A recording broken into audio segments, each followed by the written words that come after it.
Tonight at WrestleMania, DudeMan Show Edition.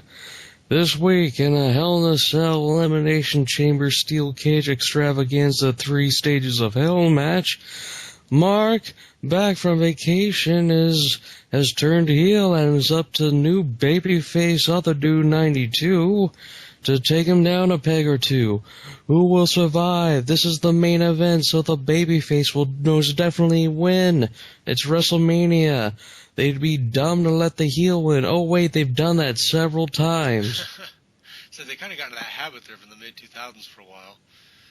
Well, okay, they only did that with, the only time that made sense was with Steve Austin.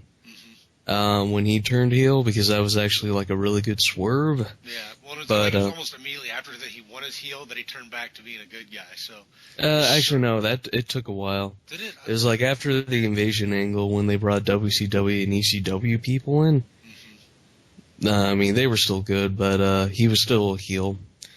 Yeah. He didn't become babyface until like 2002, I think. I don't know.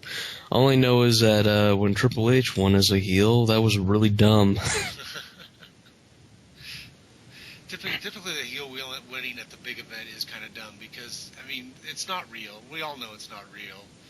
And so we're kind of watching this to feel good about ourselves, and then we watch the bad guy win. It's like, okay, the hell with this. And buy the next pay-per-view to watch the good guy win. Yeah.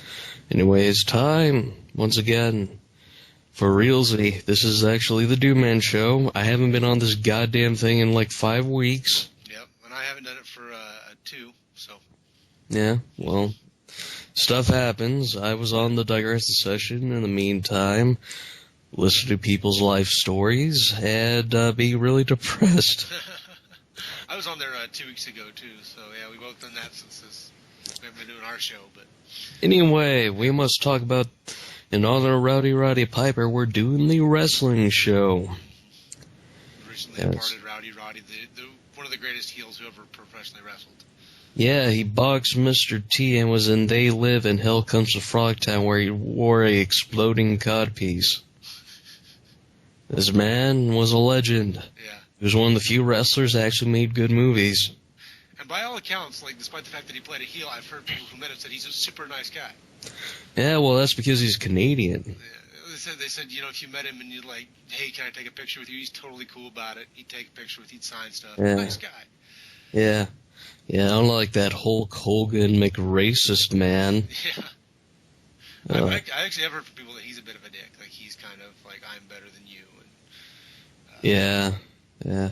Well, guess what? Now your Hall of Fame induction status has been revoked.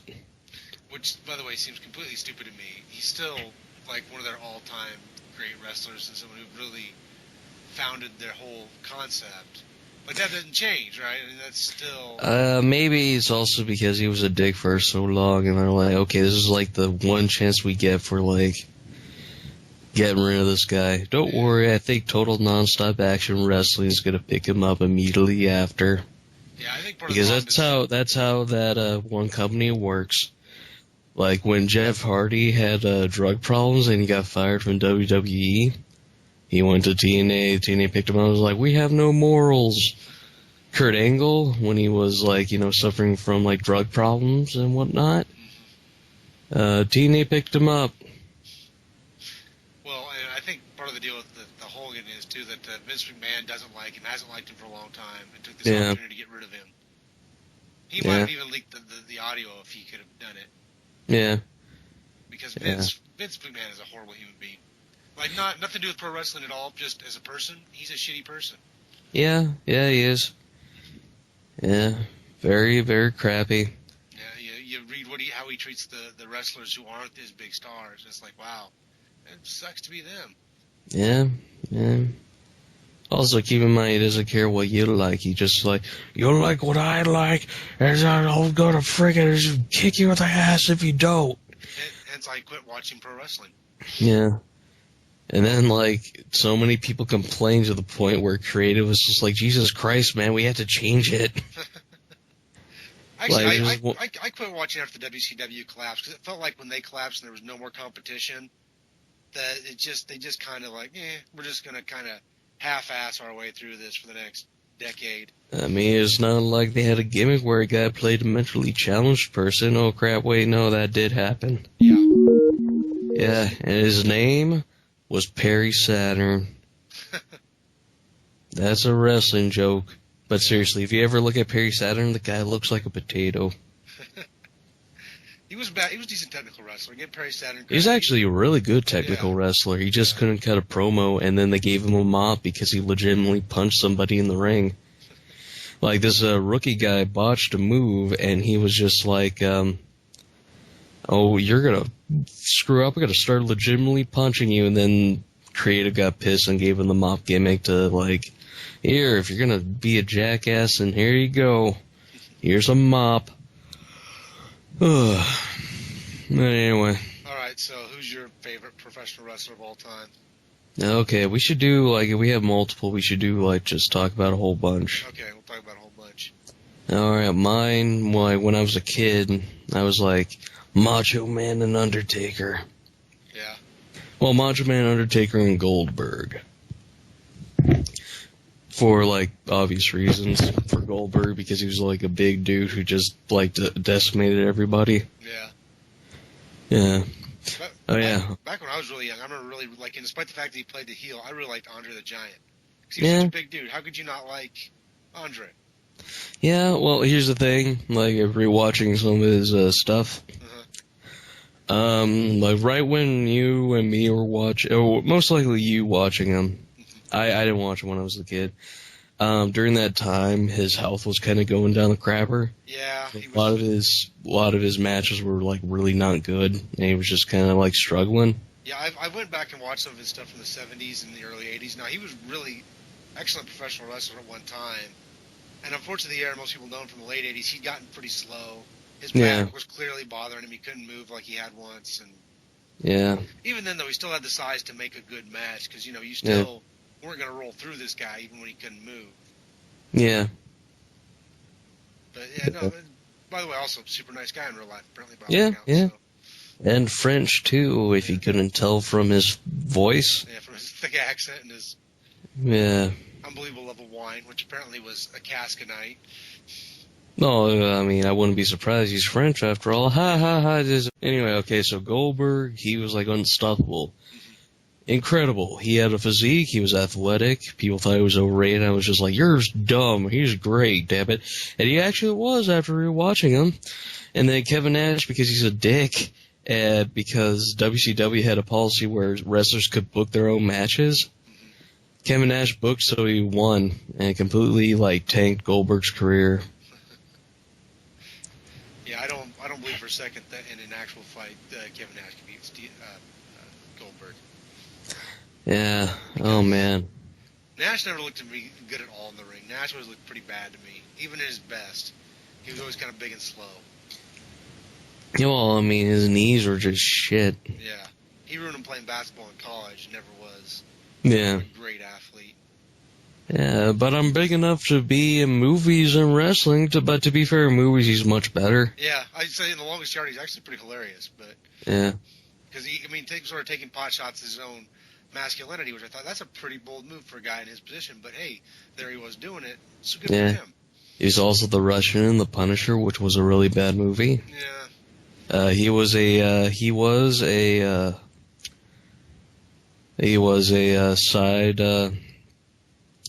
freaking mook in John Wick, who was only in there for 5 seconds, but he did his job well. I never saw John Wick. And he was a character in Magic Mike.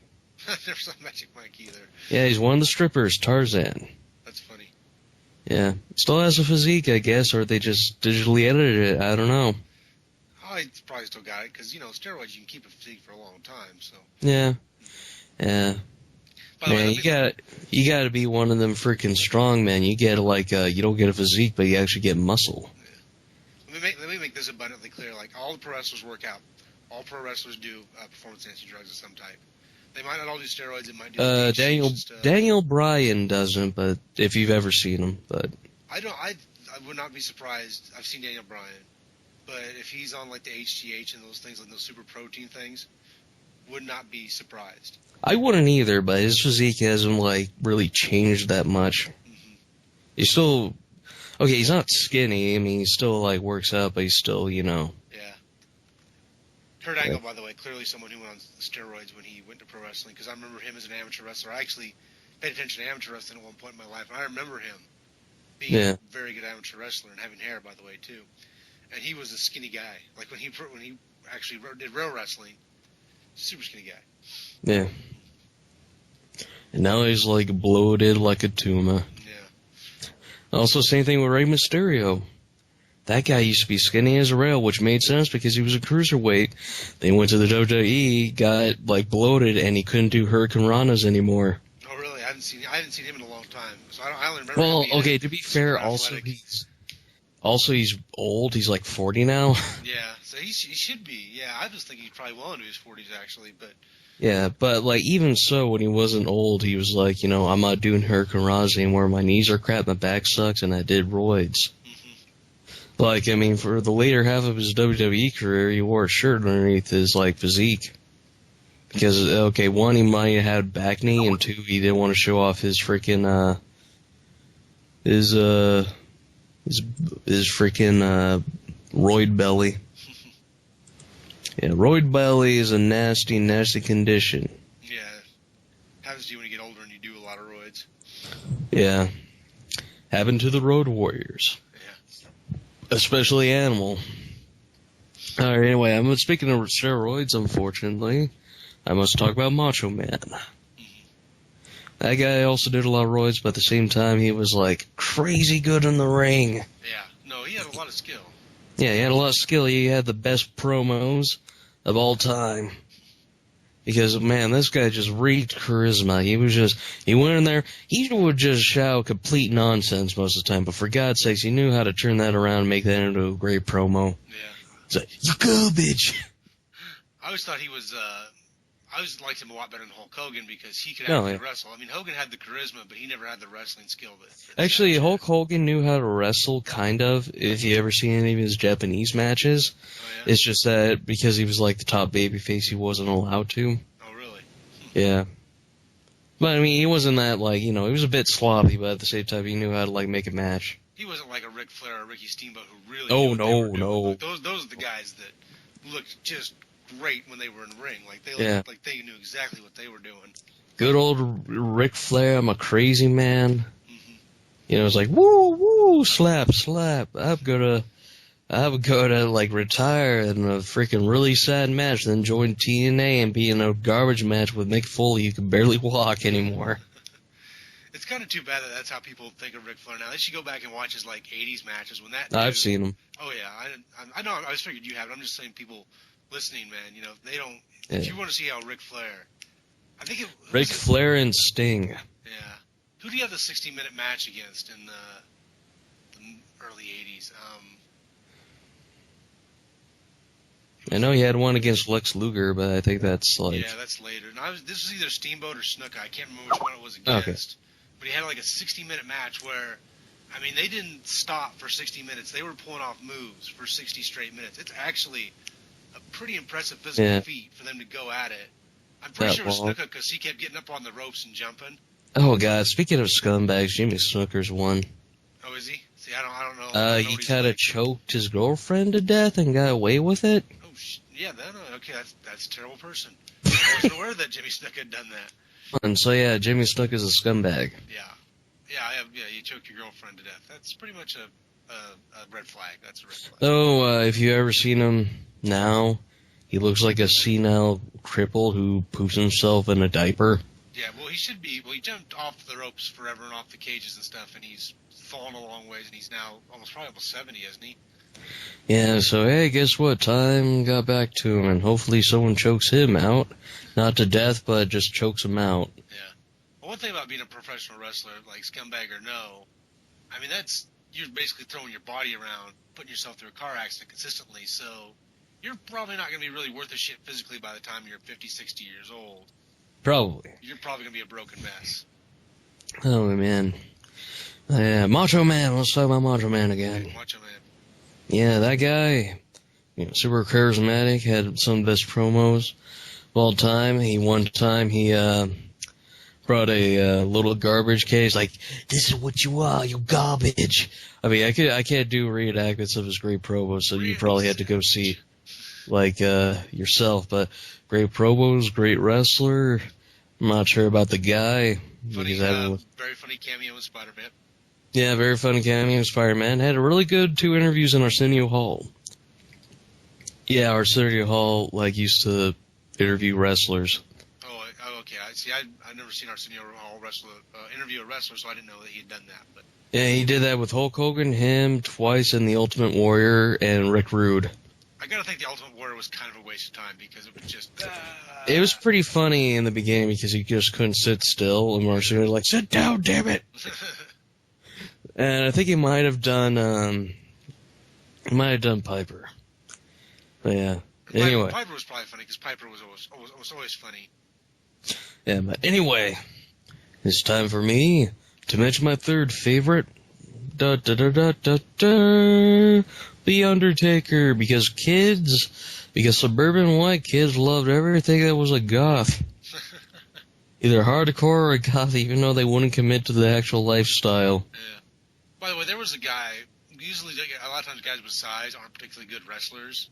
Yeah. But he was one of the few, like, in his day. He was actually a pretty decent wrestler despite being probably 6'8" or so.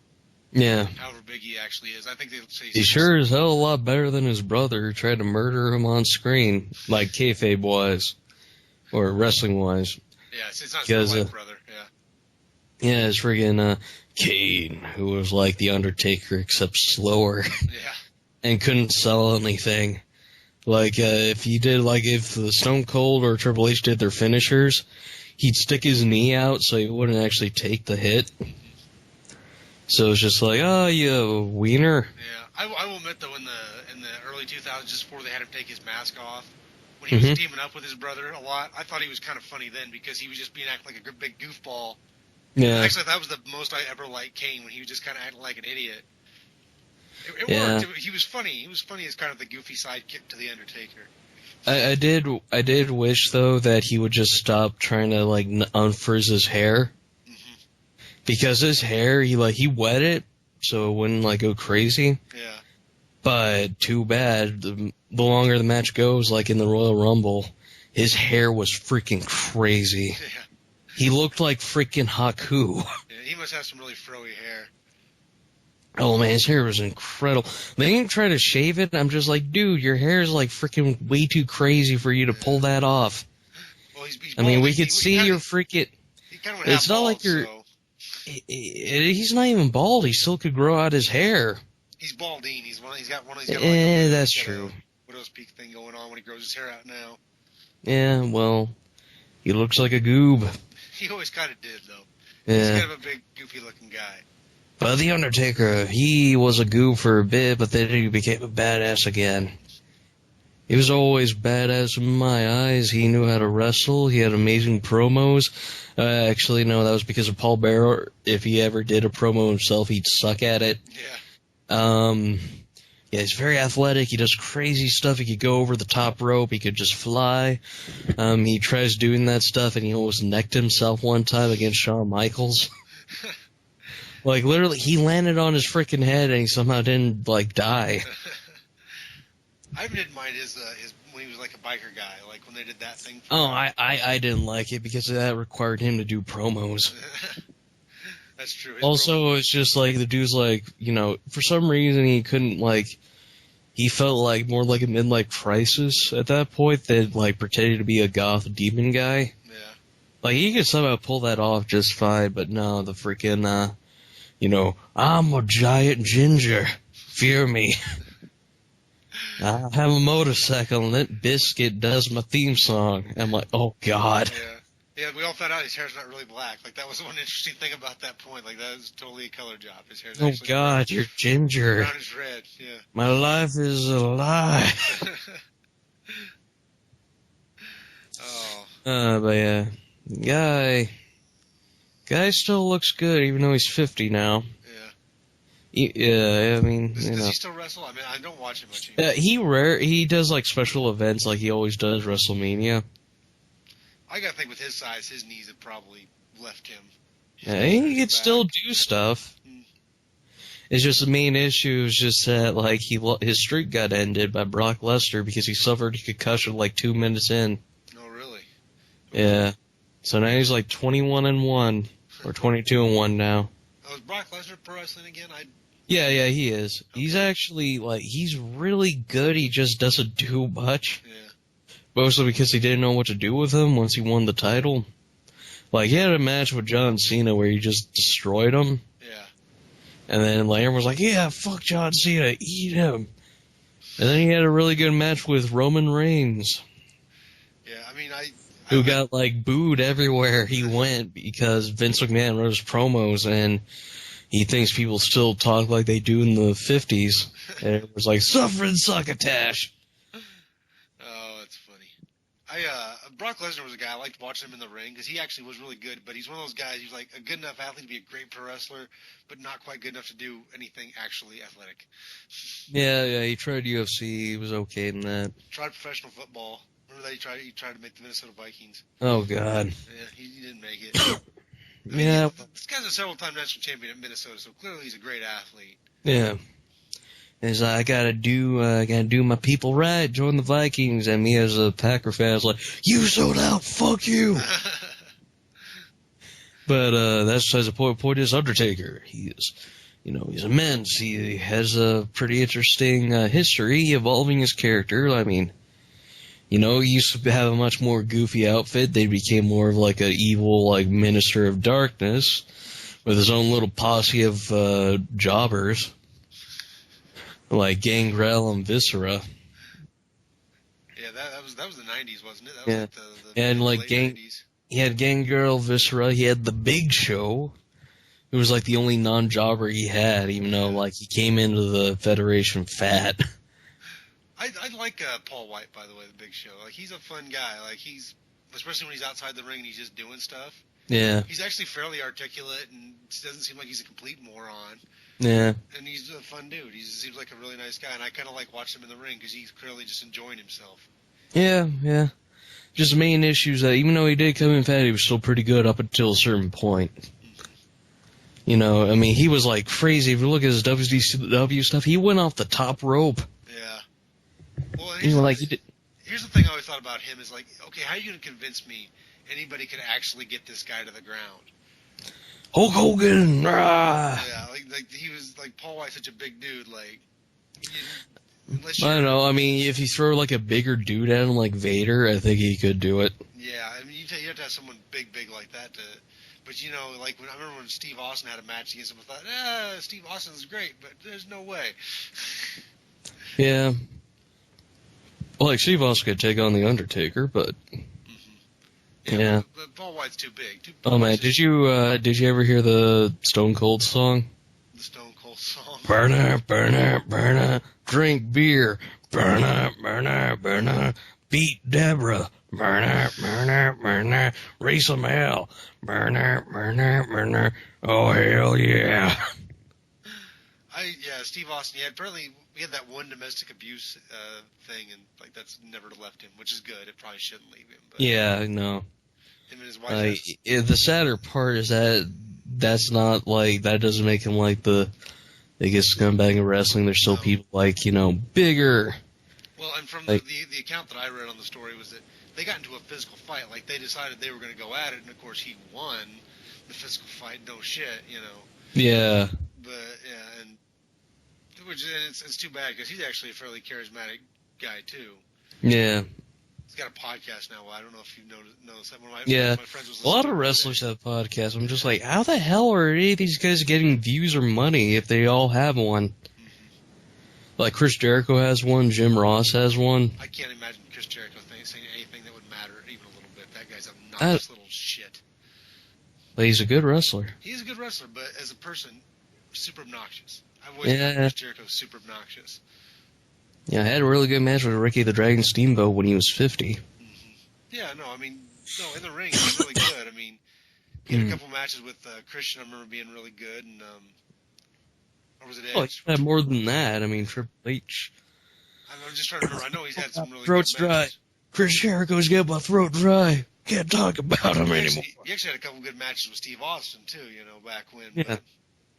I'm not saying that. I'm saying just as a person when I hear him interview, Yeah. I feel like he's an obnoxious little. His band sucks too. Oh, I didn't know. Oh, that's right. He does have like a hard rock band, doesn't he? Fuzzy, Yeah. we're hardcore.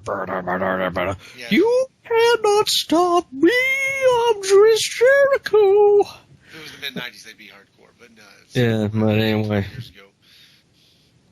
But anyway. But yeah, burn out, raise some hell. But yeah, that was good. Alright, what were your favorites? You said Andre? Yeah, and going forward, of course, I was Steve Austin. Like, when he retired, actually, that's about the time I quit watching, because I was like, man, there's no reason to watch this anymore. Steve Austin's not here. Yeah. Alright, anyone else you mentioned? We seem to be we interspliced. Yeah, there's a lot of other guys. When they showed up, I paid attention because they were humorous. I always liked Dusty Rhodes' kid Dustin, especially when he's doing Gold Dust. Like, I thought he got some humor out of that character, despite how stupid the character was. Yeah, well, I mean, he's definitely a better wrestler son than David Flair. Yeah. If you've ever seen David Flair wrestle, he's almost one of the worst wrestlers of all time, which is astounding considering who his dad is. Yeah. Well, Dustin's even better than his brother Cody. Like, Cody's okay, but he's definitely not. And I've watched a lot of Cody Rhodes because he came around after I quit watching. I just know that he exists, basically. No, he's actually one of the better wrestlers on the show. He's gotten better. That's good. Yeah. Now he has his own Gold Dust gimmick, Stardust. Geez, I almost makes me want to watch pro wrestling, so I could see that being really funny if Cody's got. It's pretty funny. He actually has a really good outfit too. He looks like Mr. Sinister. Oh, that's funny. I could see that being good if he's got the same kind of personality Dustin does. So. Yep. Then somebody else's son got into pro wrestling too. I'm trying to think who the other one I knew was, but.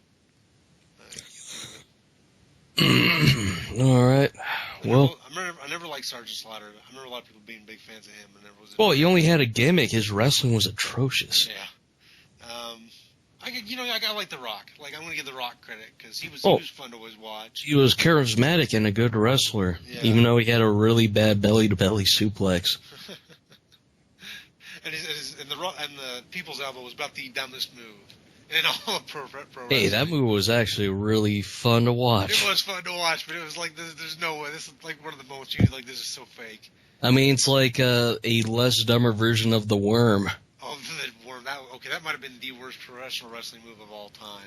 But it got people excited when Scotty 2 Hotty was bring on the heat.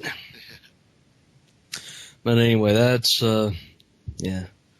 That's also Dwayne The Rock Johnson could carry a franchise. Once he joined the Furious Fast and Furious franchise, I actually started giving a crap. Yeah. Not so much G.I. Joe, but that's mostly because everyone else in that film sucked.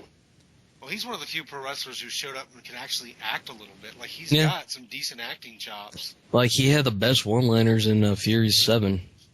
I didn't see Furious, but I thought to myself, this guy's actually a decent actor when I saw Be Cool, which isn't an overly good movie, but it's a pretty bad movie.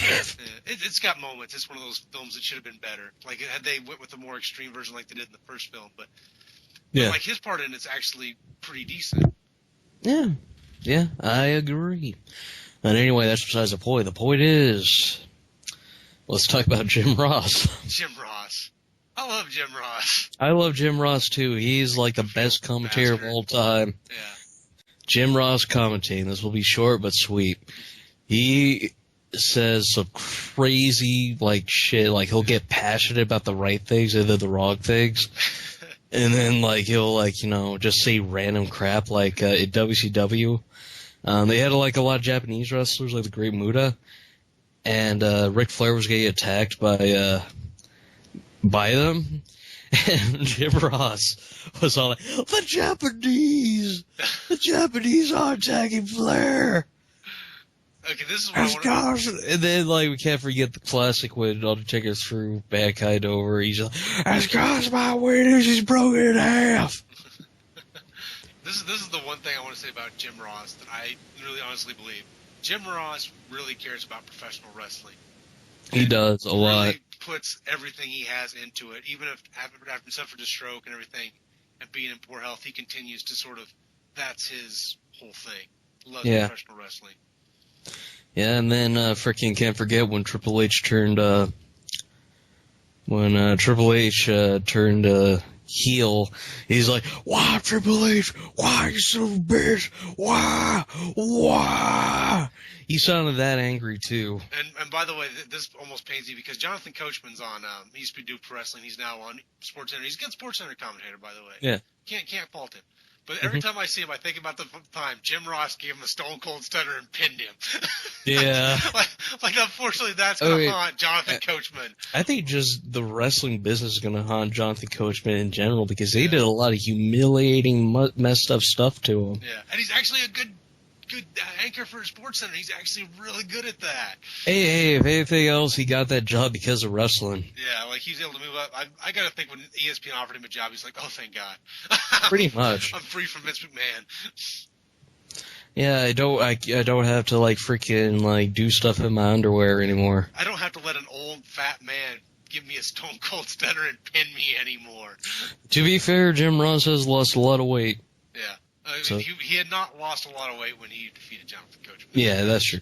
Oh yeah, also we can't forget the time Jim Ross when Jerry the King Lawler was in a feud with Taz. Jim Ross grabbed like a picture of like water and just smashed Taz over the face with it. And it's like, how you like that, you son of a bitch? Oh, when Kane set Jim Ross on fire, that was retarded. He was so clearly not on fire. It was the worst. Well, not only that, but why would you do an angle where a guy almost murders somebody? I know. It's like the time Kane used like dark magic to light a cameraman on fire. No, I'm not kidding. He like lit a cameraman on fire. I remember that too. And then Undertaker's like, "Your power's not as great as mine, Kane," and like extinguished him. Anyway, okay, we can't also forget the time when Kane like put Undertaker in a casket at the Royal Rumble, like hit it with a pickaxe a few times, poured gasoline inside and lit it on fire. I'm just like, that's a murderer again. What the hell? But Undertaker wasn't in the casket, so it's cool. All right, speaking of Chris Jericho. Yeah. Oh. Okay. Speaking of Chris Jericho, you want to know how a feud between him and Kane started? Chris Jericho accidentally spilled coffee on Kane. Feud began. They had no idea what to do with Kane, like when the Undertaker wasn't involved. Yeah, they didn't. Yeah, they still don't know. I watched like a few minutes of an episode here a while back, and he was like, he's like corporate now. I'm like, what the fuck is this? He has no idea. No one knows what to do with him. Like, he was actually masked for a while, then he was corporate again because Daniel Bryan got hurt. But now he just jobs to people, which I'm fine with. Yeah. The guy's a has-been. He's a nobody. Even though he's actually like a freaking lit teacher and actually knows how to speak. Yeah. Which I find hysterical, considering that like he bumbles through sometimes he bumbles through promos pretty bad. Yeah. Well, they had him do the one movie, and it was so awful. The movie oh, was yes, bad. you know, evil Jesus Christ. Yeah, I don't know if you can really fault him because the movie was so bad. Yeah. Like, he's one guy I thought, if you wanted to get him in the right spot as an actor, like, he probably could pull it off. Yeah. He was actually pretty funny when he was tag teaming with Daniel Bryan. Mm-hmm. Like, when they went to anger management classes together, it was actually pretty funny. I could see that. See, because he's got a sense of humor, so I could see him, like, if you want to play him as a big goofer and something, like, he could pull it off. Yeah. Like, when he impersonated Hulk Hogan and The Rock. Mm-hmm. At the same time, I was like, it doesn't matter what you think, because Hulkamania, and he, like, seized out. That was his best period when he still had the mask on and he'd impersonate people for no good reason. Like, that was his best period. Yeah. But he's actually, he's good enough to do comedy gimmicks, and he was much better than the time when, like, oh, he got burned, so we must give him this freaking voice modulator put towards his freaking neck, so he sounds like a goober. He's like, you sound like freaking auto-tuned, and he was just like, good God Almighty. But anyway, matches we saw. There was Hell in a Cell, which involved Undertaker throwing Mankind off. I saw one between Vader and Ric Flair, which was crazy. Like, Flair was super babyface, his family was in jeopardy, and Vader's like, I'm a monster heel. And, like, Ric Flair beat the odds and defeated the 450-pound man who could do a freaking moonsault off the top rope. Yeah. And he died, didn't he? No, he's still alive. He's still alive? I'm thinking of somebody else from that era. It was a big man like that who's passed away. There was Earthquake. Earthquake's passed away, isn't he? Yeah, but that was cancer. It wasn't like a wrestling thing, but still. No, I know. Still sucks because Earthquake was really cool. Yeah. Like, he was like super, like, he was like incredibly athletic. Like, after, like, before a match, he's like jumping around like Brock Lesnar. Mm-hmm. And then, like, after a match, which would be long, he's still jumping around like Brock Lesnar. He was I know this sounds weird, but like, he was like a dancer, wasn't he? Something like that. I was thinking one of those guys came from a dance background in reality. Yeah, but, like, you know, after multiple chair shots, the Earthquake could not be down, and he had, like, multiple welts on his back, too. Yeah. But anyway, that's another point. There's that. I'm going to go down to ECW for this one. Really? When Rob Van Dam and Sabu went up against the Japanese Wrestling Corps. That was actually really good. They actually wrestled. It wasn't just garbage. Yeah. Maybe Bam Bam Bigelow's the dancer. But anyway, that's the point. The point is, there was that. There's anytime Rock went up against Stone Cold. There's freaking anytime Ric Flair went up against Sting. What else is there? Vader Sting, that was pretty good. Yeah. It's hard to describe these matches, but you might as well, like, if you're interested, I'll just look them up. Yeah. Oh, yeah, I thought you were dead. I was like, wait, why is he talking? No, sorry, I got distracted for just a moment. I'm sorry. Okay. But anyway, it's just we're just gonna ladle them down, and you know, there's Chris Jericho's matches in WCW, Rey Mysterio in WCW, especially against like Dean Malenko. Dean Malenko in general, he's like crazy good. Perry Saturn in like either ECW or WCW. Eddie Guerrero in WCW. I'm trying to think of a really good match that I just remember seeing live, like when it happened. There's Diamond Dallas Page versus Goldberg. That was pretty good, and that was the match that like cut out because they couldn't get the pay-per-view time in certain places. Or no, the pay-per-view companies fucked up and cut it out. The Hulk Hogan Rock match was actually really great, just because everybody was so into that one, and people started cheering for Hogan, even though he's supposed to be the heel in that match. Yeah, but hey, I mean, he's classic, even though he's a racist. He's probably like, I have to go against a brown person? God damn. But, yeah, he actually did pretty good in that match, even though, like, during that time, his matches were pretty crap.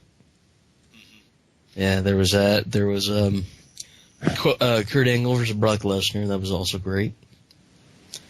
Andre the Giant versus Hulk Hogan is actually, like, it's really good psycho storyline wise. That one's really good, but, like, on technical terms, it's just kind of like Andre the Giant just beats the crap out of Hulk Hogan for a bit. He scoops him and wins. Yeah, well, Andre was old. Yeah. Hogan didn't want to, make him mad. Yeah. I got it. Jay Leno and Diamond Dallas Page versus Hulk Hogan and Eric Bischoff. Yeah, didn't freaking Dennis Rodman also do a match too? Yeah, him and Karl Malone with same grouping. Yeah, celebrity matches don't pan out too well. No. Like freaking Lawrence Taylor versus Bam Bam Bigelow. I think that was the main event too, so it's just like, what the hell? Lawrence Taylor beat him, didn't he? Yeah. It's Lawrence Taylor. You couldn't bring him in to have him lose a match. Well, yeah, but at the same time, I'm just like, that match was awful. He didn't know what he was doing. Yeah. Lawrence Taylor's a great athlete. Didn't know how to pro wrestle. Mr. T versus Roddy Piper in a boxing match, that was actually pretty bad. Yeah. But, I mean, better than it could have been, but still pretty bad because, Rowdy actually knows how to box. But Mr. T got winded, like, immediately. Can't forget Butterbean versus Bart Gunn, which was, like, the biggest disgrace. I don't know. Butterbean just went in there and just knocked him out. I haven't been able to find the film of it for a long time, but I saw it on the internet a long time ago, and I can't find it anymore. But remember, you ever heard about that match Andre the Giant fought against the Boxer? Oh, no. They based the Rocky versus Hulk Hogan thing on it. This happened in real life in the late 70s. Andre the Giant was fighting the guy wasn't a heavyweight. He was what's the weight right below heavyweight? But middleweight? Yeah, he'd fought for the championship. And okay. So this whole thing was, a boxer versus a wrestler, and they were actually supposed to fight, right? They were actually supposed to have sort of a real legitimate fight. Oh, God. Yeah, and the boxer comes out there and hits Andre the Giant so hard with a 1-2 combo, and Andre the Giant laughs at him, headbutts him as hard as he can, picks him up, throws him out of the ring. Because this guy only weighed 200. Maybe 190, 200. That's how bigger this guy was. Andre the Giant headbutts him, picks him up, throws him out of the ring. It's over. It's the whole thing takes 30 seconds. It's ridiculous. I think also Andre the Giant was in actually a boxing match too. Himself. He was he's in an actual boxing match with Gorilla Monsoon. Really? But Gorilla Monsoon was actually pretty big when Andre was in his prime. Yeah. So it wasn't too dumb. But still. Stop boxing! You're wrestlers, damn it! But anyway, okay. Any other matches you want to mention before we sign off? No, honestly, I really can't think of any other individual matches I really want to bring up. So. Alrighty. Right. Well, with that said, I think it's time for us to say, Rowdy, you were an entertaining gentleman, and hopefully you're wrestling in the high heavens with Macho Man and Dusty Rhodes and Ultimate Warrior.